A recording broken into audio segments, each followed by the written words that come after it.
Окуучулар компьютердик клубдарда эмес, спорт аянтчасында ойношу керек. Бул тууралуу биринчи вице-премьер Артем Новиков мугалимдер менен жолугушууда билдирди. Билим берүү жана илим министрлиги биринчи вице-премьердин катышуусунда өлкөнүн ар аймагында мугалимдер менен видеоконференция өткөрүүдө.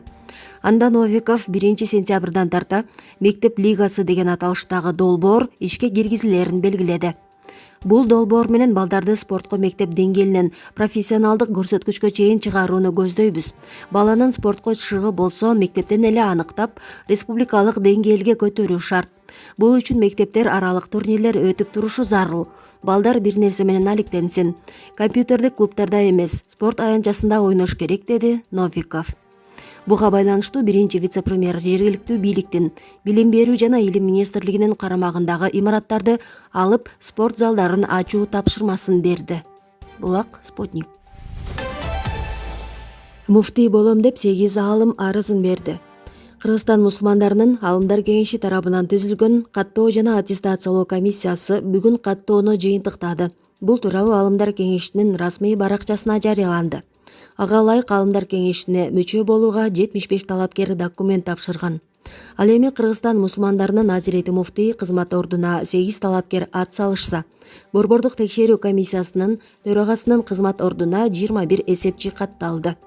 Документтер иликтөөдөн өткөндөн кийин 29, 30, 31 март, 1 апрель күндөрү каттоо жана аттестациялоо комиссиясы талапкерлердин билим деңгээлин жана кесипкөйлүгүн текшерүү максатында сынак өткөрмөкчү. Эске салсак, 17 февраль күнү Аалымдар кеңешинин 7-чакырылышынын мүчөлүгүнө Кыргызстан мусулмандарынын Азирети муфтий кызмат ордуна жана Борбордук текшерүү комиссиясынын төрагасы кызмат ордуна конкурс жарыяланган болчу. Кыргызстандын муфтийи болууга документ тапшырган аалым талапкерлердин тизмеси: Нурбек Токтогулов, Сайдамир Жейналиев, Султанали Гапуров, Убайдулла Сарыбаев, Шүкүр Исмаилов, Шакир Маматов, Нематтыла Жээнбеков, Ниязали Арипов. Булак Кадамбек. Кыргыз-Тажик чегарасы боюнча өкмөттүк делегациялардын кезектеги жыйыны Кыргызстанда өтөт. Тажикстан Республикасынын Согди облусунун Гулистан шаарында Кыргыз Республикасынын жана Тажикстан Республикасынын Кыргыз-Тажик мамлекеттик чегарасын делимитациялоо жана демаркациялоо боюнча өкмөттүк делегацияларынын кезектеги жыйыны болуп өттү. Маалыматка ылайык, Кыргыз Республикасынын делегациясын Улуттук коопсуздук мамлекеттик комитетинин төрагасы Камчыбек Ташиев, ал эми Тажикстан Республикасынын делегациясын Улуттук коопсуздук мамлекеттик комитетинин төрагасы Саймумин Ятимов жетектеди. Жолугушуунун жүрүшүндө Кыргыз-Тажик мамлекеттик чегарасын делимитациялоо маселеси боюнча кызуу пикир алмашуу жүрдү. Кыргыз Республикасынын жана Тажикстан Республикасынын делегация жетекчилери Кыргыз-Тажик мамлекеттик чегарасынын калган тилкелериндеги долбоордук линиянын өтүүсүн сүрөттөп жазууну мындан ары карай активдештирүү зарылдыгы тууралуу өз ара толук түшүнүшүүсүн билдирди. Кеңешме алкагында укуктук маселелер боюнча жумушчу топтордун жана топографиялык жумушчу топтордун жолугушуусу орун алды. Анын жүрүшүндө адистер Кыргыз-Тажик мамлекеттик чегарасын делимитациялоо маселесин талкуулоону улантышты. Өткөн кеңешменин алкагында чектеш аймактардагы конфликттик абалдардын келип чыгышынын алдын алуу боюнча өз ара аракеттешүүнү ишке ашыруу максатында Кыргыз Республикасынын өкмөтүнүн Баткен облусундагы ыйгарым укуктуу өкүлү Өмүрбек Субаналиевдин жана Тажикстан Республикасынын Согди облусунун төрагасы Раджапой Ахмадзоданын жолугушуусу өттү. Анда Кыргыз Республикасынын Баткен облусунун күч түзүмдөрүнүн жетекчилери да катышты. Эки мамлекеттин чектеш аймактагы облустары жана райондор ортосундагы активдүү кызматташтыкты мындан ары кеңейтүү, ошондой эле чектеш райондордун калкынын ортосунда достукту, өз ара түшүнүшүү жана ишенимди чыңдоонун зарылдыгы баса белгиленди. Тараптардын макулдашуусу боюнча Кыргыз Республикасынын жана Тажикстан Республикасынын Кыргыз-Тажик мамлекеттик чегарасын делимитациялоо жана демаркациялоо боюнча өкмөттүк делегацияларынын кезектеги жыйыны Кыргыз Республикасынын аймагында өтөт. Булак Медиа Центр Кейдж. Кыргыз-Өзбек чегарасындагы ынтымак өткөрмө бекетин кайрадан ишке киргизүү пландалууда. Кечээ 17 март күнү өкмөттүн Ош облусундагы ыйгарым укуктуу өкүлү Жарасул Абдраимов Кара Суу районуна атайын иш сапары менен барды. Маалым болгондой, облус башчысы Жарасул Абдраимов Савай айыл аймагынын Ынтымак айылында жайгашкан. Ынтымак өткөрмө пункту Кара Суу шаарынын 9-кварталында жайгашкан Кара Суу автожол өткөрмө пункттарына барып, ал жердеги абал, инфраструктура менен таанышып чыкты. Кыргызстан менен Өзбекстандын президенттери Садыр Нуркожоевич менен Шавкат Миромоновичтин тапшырмасына ылайык мындан ары эки элдин катнашында эч кандай чектөө болбошу керек.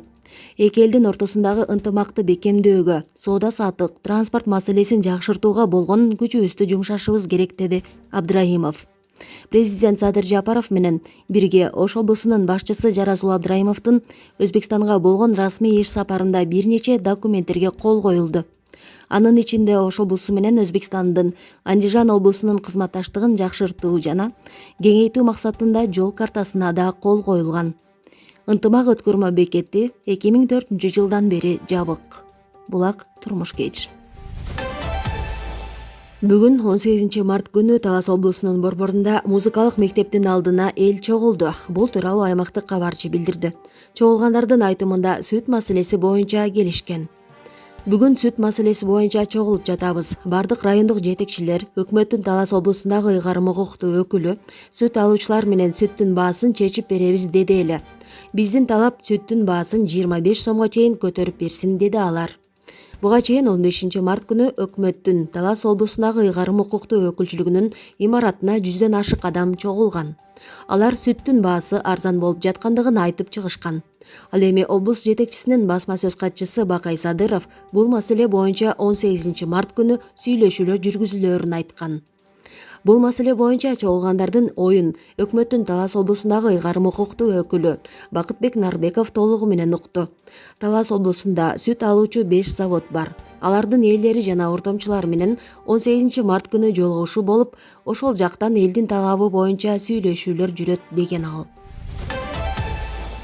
Ажылыкты уюштуруу муфтиятка эмес, башка уюмдарга жүктөлөбү? Ажылык сыяктуу акча чогулткан иш-чараларды муфтияттан бөлүү маселеси каралууда. Бул тууралуу Алымдар кеңешинин мүчөсү, теология илимдеринин доктору Марс Ибраев Маралга берген маегинде билдирди. Анын айтымында акча болгон жерде чырда болот. Диний чөйрө кылдат каралышы керек. Сырттан саясий күчтөр аралашса, дин да саясатташып кетет. Өткөн окуялар жагымсыз жагдай жаратты. Өкүнүү менен кабыл алып жатабыз. Анын зыянын жалпы диний адамдар көрдүк, дейт Ибраев. Ажылыктын каражат чогултуу системасы өзгөрсө, муфтият көбүрөөк сабатсыздыкты жоюу, имамдардын квалификациясын, диний билим берүү деңгээлин жогорулатуу жаатында иш алып бармак. Эртең Кыргызстанга Кытай берген COVID-19 каршы 150 000 доза вакцина жеткирилет. Бул тууралуу Саламаттык сактоо министри Алымкадыр Бейшеналиев Спутник Кыргызстандын мультимедиалык маалымат борборунда өткөн иш-чарада айтты. Анын айтканына караганда, бул партиядагы вакцина 75 000 кишиге жетет. Бейшеналиев муну менен катар эле Кыргызстанга Россиядан жана COVAX программасынын алкагында гуманитардык жардам катары вакцина келээрин кошумчалады. Байге фонду 1 миллион сом. Бишкекте 27-28 март күндөрү республикалык акындардын айтышы өткөрүлөт. Бул тууралуу Республикалык айтыш коомдук фонду кабарлады. Иш-чара аталган фонддун 20 жылдыгына жана акын Тоголок Молдонун 160 жылдыгына арналары жазылган. 27 мартта Коомдук телерадио корпорациясынын концерттик залында тандоо туру болсо, 28 мартта Улуттук филармонияда жеңүүчүлөр аныкталат. Мелдештин Байге фонду 1 миллион сом. Мурас Ордодогу 13 жаштагы баланын өлүмүнө өспүрүм агасы шектелүүдө. Мурас Ордо конушунда 13 жаштагы баланын өлүмүнө шектелип өспүрүм кармалды деп билдирди Бишкек шаардык ички иштер башкармалыгынын басма сөз кызматы бүгүн 18 мартта. Бишкектин Мурас Ордо конушундагы жеке турак жайдан кечээ 17 мартта саат 9:11 аралыгында өспүрүм баланын жансыз денеси табылган. Ал 2008 жылы төрөлгөнү белгилүү болду. Баланын моюнунда бычактын изи бар. Анын денесин апасы таап, аймактык милиция кызматкерлерине кабарлаган.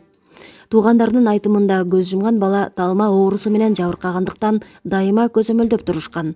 Окуя болгон күнү ата-энеси жумушка кетип, аны 10 класстагы агасы 2004 жылы төрөлгөн Барак бала карап калган. Окуядан кийин качып кеткен ал агасы кийинчерээк ыкчам кызматкерлер кинологдордун издөө иштеринин натыйжасында камыштардын арасынан табылды. Ал кармалгандан кийин жууп тазалап койгон бычакты таштап кеткен үйдү көрсөтүп берген. Анын айтымында иниси экөөнүн ортосунда уруш чыгып, ал бычак шилтеген. Шектүү убактылуу камакка алынып, тергөө жүрүп жатат. Министрлик: пандемия бүткөн жок, абал курчуса карантиндик чектөөлөр болот. Кыргызстанда коронавирус жугузуп алгандардын саны көбөйүүдө. Абал курчуса карантиндик чектөөлөр болушу ыктымал экенин Саламаттыкты сактоо жана социалдык өнүгүү министринин орун басары, башкы санитардык дарыгер Нурболот Үсөнбаев 18 марттагы брифингде билдирди. Анын айтымында карантин боюнча чечимдер коронавирустун жайылышына жараша кабыл алынышы мүмкүн. Абалды курчутуп ийбеш үчүн өтө кылдат болуу зарыл. Пандемия бүткөн жок. Карантин чараларын киргизүү, чектөөлөрдү баштоо сыяктуу маселе эпидемиологиялык кырдаалга жараша каралат. Калктын саламаттыгы үчүн кооптуу абал түзүлсө, убактылуу чектөөлөр болушу мүмкүн. Азырда чектөөлөр менен жашап жатабыз. Маселен, мектептерде окуучулардын бир топ бөлүгү аралыктан окууда, деди ал. Үсөнбаев ар бир кыргызстандыкты жоопкерчиликти толук түшүнүүгө чакырды. Бет кап кийип, санитайзер колдонуу зарылдыгын белгиледи. Бүгүн Кыргызстанда коронавирус расмий табылганына туура 1 жыл болду. 2020-жылы 18 мартта Кыргызстанда алгач ирет коронавирус жуктурган адам аныкталган. Статистика боюнча акыркы суткада өлкөдө 98 адамдан вирус жаңы аныкталып, каза болгон учур катталган жок. Министрликтин жаңы эсеби боюнча пандемия башталган 2020-жылдын март айынан тартып, оорудан кайтыш болгондордун жалпы саны 1485 кишиге жетти. Пандемия оору жугузуп алгандардын расмий эсеби 87143 кишини түздү, анын 84031 айыгып чыкты. Азыр 347 киши ооруканаларда жатат. Анын 17синин абалы өтө оор, 85 кишинин акыбалы оор деп бааланган. 337 адам үй шартында дарыланууда.